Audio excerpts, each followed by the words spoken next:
बिस्मिल्लाहिर्रहमानिर्रहीम। आज एक और तारीखी दिन है 25 सितंबर 2024। इससे पहले 18 सितंबर।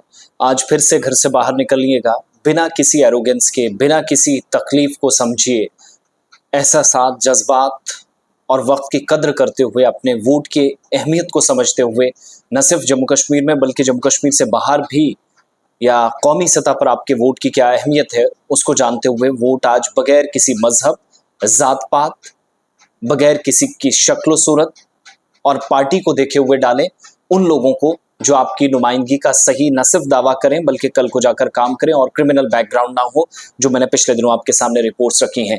लेकिन आज बड़े खिलाड़ी मैदान में हैं। साबिक वज़ीर आला, साबिक रुकन असेंबली, साबिक मेंबर पार्लियामेंट, साबिक मरकजी वजीर, बीरवा से भी एमएलए रहे, गांदरबल से हारे भी, दोबारा 2010 में चीफ मिनिस्टर बने उमर अब्दुल्ला, जो आज 2 सीटों से हैं, गांदरबल से भी और बडगाम से मैदान में है। बीरवा इस बार नहीं है, लेकिन बीरवा के पड़ोस वाले इलाके से हैं।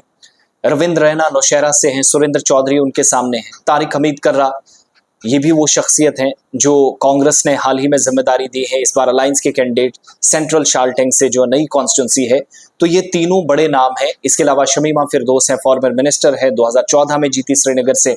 इसी तरीके से आसिया नकाश 2014 में जीत कर आई, सीनियर लीडर है, फॉर्मर मिनिस्टर है, मैदान में है।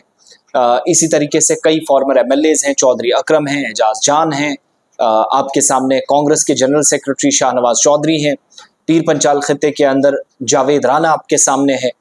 बडगाम की तरफ चले जाएं तो इशफाक जब्बार फॉर्मर एमएलए मैदान में है, मियां मेहर अली जिनके लिए कल वोट डाले जाएंगे, जो मियां अल्ताफ साहब के बेटे हैं, सियासी करियर का यहाँ से आगाज करने जा रहे हैं।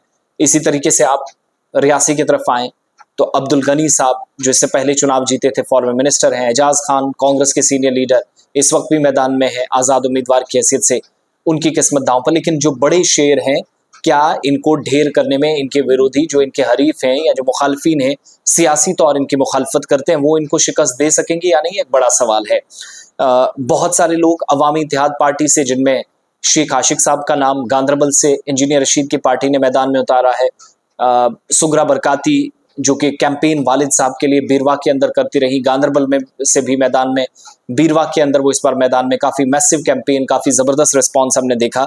तो 26 असेंबली हलकों में आज वोट डाले जाएंगे और डिस्ट्रिक्ट्स हैं 6, रियासी, राजौरी, पुंछ जम्मू प्रोविंस के अंदर, कश्मीर प्रोविंस में सेंट्रल कश्मीर के गांदरबल, बडगाम और श्रीनगर अजला। 239 उम्मीदवार मैदान में, इनमें आज़ाद उम्मीदवार भी काफ़ी ज़्यादा हैं और कुल मिलाकर 25,78,099 लोग, इनमें से कितने वोट पड़ेंगे दूसरी बात है, लेकिन एलिजिबल वोटर्स हैं, जो वोट डालने के अहल हैं। 13,12,730 मर्द हैं, 12,65,316 खवातीन हैं, फीमेल्स हैं और 53 थर्ड जेंडर वोटर्स हैं। इसके अलावा 1,20,612 फर्स्ट टाइम वोटर्स हैं, 18 से 19 साल जिनकी उम्र है। 11,294 मर्द इनमें हैं। इसके अलावा 10,665 जो कि सेकेंड फेज में फर्स्ट टाइम फीमेल वोटर्स हैं, जो आपके सामने हैं। इसी तरीके से फिजिकली डिसेबल माजूर अफराद 19,201 और जिनकी उम्रें 85 साल से ऊपर हैं, 20,880 वोटर्स आज मैदान में उतरेंगे, वोट करेंगे। 93 कैंडिडेट, सबसे ज्यादा 93 कैंडिडेट श्रीनगर जिले से मैदान में है, 46 बडगाम डिस्ट्रिक्ट से, 34 राजौरी से, 25 पुंछ से, 21 गांदरबल से, 20 कैंडिडेट रियासी जिले से मैदान में है। राजौरी के अंदर 4,92,000 वोट हैं, जिनमें 2,56,215 जो मर्द हैं। खवातीन वोटर्स हैं 2,35,736, 7 ख्वाजा सरा हैं, ट्रांसजेंडर्स हैं। इसी तरीके से आप देखेंगे रियासी में 2,37,205 वोटर्स, मर्द 1,24,359, 1,12,843 खवातीन हैं।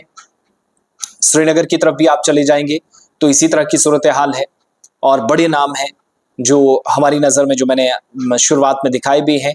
100% वेबकास्टिंग, यानी हर एक सेंटर के अंदर सीसीटीवी कैमरा या सारी जो वहाँ की सरगर्मियाँ हैं वो कंट्रोल रूम में जम्मू और श्रीनगर में पूरी वहाँ पर मॉनिटर की जाएंगी। 1,056 अर्बन पोलिंग स्टेशन है जो शहरी इलाकों में है, 2,446 गाँव के अंदर है और कुल मिलाकर 3,502 पोलिंग स्टेशन हैं। 100% वेबकास्टिंग है, हर जगह कैमरा लगा है। 26 पोलिंग स्टेशन उन लोगों के लिए जो जिस्मानी तौर खास है, माजूर हैं। 26 ही पोलिंग स्टेशन हैं नौजवानों के लिए, 31 बॉर्डर पोलिंग स्टेशन है जो सरहदी इलाकों में राजौरी पुंछ में है, 26 ग्रीन पोलिंग स्टेशन हैं, 22 यूनिक पोलिंग स्टेशन हैं, पिंक पोलिंग स्टेशन की तादाद भी 26 है जो खवातीन के लिए, महिलाओं के लिए स्पेशल है। और इलेक्शन कमीशन ऑफ इंडिया के मुताबिक 15,500 के करीब 4 मुख्तलिफ सेंटर्स पर 64 बूथ्स के जरिए दिल्ली से लेकर जम्मू कश्मीर तक जो माइग्रेंट वोटर्स हैं वो भी अपना वोट कास्ट करेंगे, जो गांदरबल से, बडगाम से या श्रीनगर से बहुत पहले कश्मीर छोड़कर चले गए थे। तो आज कीमती वोट आपका है।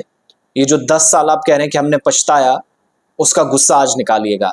अगले 5 साल ना पछताएं, सोच समझकर वोट डालिएगा। हम सिफारिश नहीं करेंगे, ना कहेंगे किसको डालिएगा। Omar Abdullah former chief minister थे इसलिए अहल है, वोट डालिएगा। वैसे तो रविंद्र रैना 3 बार के फॉर्मर चीफ मिनिस्टर, फॉर्मर जो प्रेसिडेंट है बीजेपी के, उनको डालिएगा। फॉर्मर एमएलएज हैं, फॉर्मर एमएलसीज हैं, लेजिस्लेटर्स कह लीजिए, मिनिस्टर्स हैं, ये चीज मैटर नहीं करती।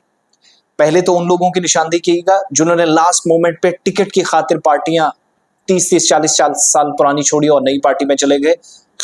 हमारी नजर में वो लीडर सही नहीं है। फिर वो लोग जो मजहब के नाम पे जात पात और इलाकाई बुनियादों पर तकसीम कर रहे थे, आज़ादी के नारे लगा रहे थे, बजाय इसके कि तामीर तरक्की और खुशहाली की बात करें, कम्युनिटीज़ को जोड़ने का काम करें। अल्लाह करे कि जो लोग जीत कर आए उनको ये अक्ल आए, उनको ये जहन में चीज़ें हों कि हम जिस मकसद के लिए वोट, बिजली, पानी, सड़क, आपके फ्यूचर का सवाल है, सेहत का निज़ाम नहीं, अस्पताल की इमारत है, डॉक्टर नहीं है, स्कूलों की इमारत है, खिड़कियाँ नहीं है, बीच में वहाँ टीचर्स नहीं है, बच्चे हैं तो पढ़ाने वाला कोई नहीं है, टीचर्स कहीं पर ज़्यादा, बच्चे कम। इस सिलसिले के लिए वोट दीजिएगा। सारी चीज़ें जहन से बाहर रखिएगा और मुल्क के अंदर हालात आपके वोट की वजह से अच्छे होंगे या नहीं, ये जहन में रखकर वोट ज़रूर कीजिएगा। बाकी जो भी आपको पसंद है, जो आपको लगता है जो 5 साल आपकी खिदमत करेगा, go and kill the waves, जा के मौजे मार। वो पाकिस्तानी बात याद आ गई लास्ट पे। तो आज का दिन बड़ा इंपॉर्टेंट है, दिन भर सिलसिला चलता रहेगा। कुछ ही वक्त बचा है, 7 बजे पोलिंग स्टार्ट हो जाएगी, शाम 7 बजे से पहले प्रोसेस 6 बजे वैसे कंप्लीट हो जाएगी शाम को, लेकिन थोड़ा सा टाइम बढ़ा दिया जाता है। लंबी कतारें हम उम्मीद करते हैं। वो जो 61% पोलिंग फर्स्ट फेज में हुई, आज वो सारे रिकॉर्ड्स टूटेंगे। बहुत बहुत शुक्रिया और अल्लाह हाफिज। गुलिस्तान न्यूज़ पर दिन भर हमारे साथ रहिएगा। और आज उमर अब्दुल्ला, रविंद्र रैना, तारिक हमीद कर्रा, ये 3 लोग मैं इसलिए बता रहा हूँ, ये 2014 में जीत कर आए थे। बीरवा से उमर अब्दुल्ला एमएलए बनकर आए, रविंद्र रैना नौशहरा से जीत कर आए। उसके बाद एक एपिसोड हुआ असेंबली में, आपको याद होगा, उमर अब्दुल्ला ने बड़ी ज़बरदस्त तकरीर की, काफ़ी वायरल हुई वो, चीफ मिनिस्टर के सामने के जवाब दीजिएगा, जो कठुआ के अंदर रेप हुआ था, बच्ची के साथ ज्यादती, फिर कत्ल, उस मामले पर भी ज़बरदस्त स्पीच थी वो। और रविंद्र रैना, जिनका याद होगा, जिन्होंने इंजीनियर रशीद के साथ लड़ाई की, काफ़ी मारपीट हुई वो। और फिर हमें याद है कि तारिक हमीद कर्रा साहब 40,000 वोटों से 2014 में, जब वो पीडीपी में थे, उन्होंने डॉक्टर फारूक अब्दुल्ला साहब को श्रीनगर की सीट से हराया था पार्लियामेंट इलेक्शन में। बड़े हैं, सीनियर लीडर हैं, कद्दावर हैं, मारूफ ताजिर ख़ानदान से आते हैं। तो अब कांग्रेस ने एक बड़ी जिम्मेदारी सौंपी है और बड़ा अच्छा स्मूथली अभी तक सिस्टम चल रहा है, जो हम मुशाहिदा कर पाएँ। बहरहाल ये सब चीज़ें, बातें होती रहेंगी। जाइएगा, वोट डालिएगा। थोड़ा सा वक्त आपके पास बचा है।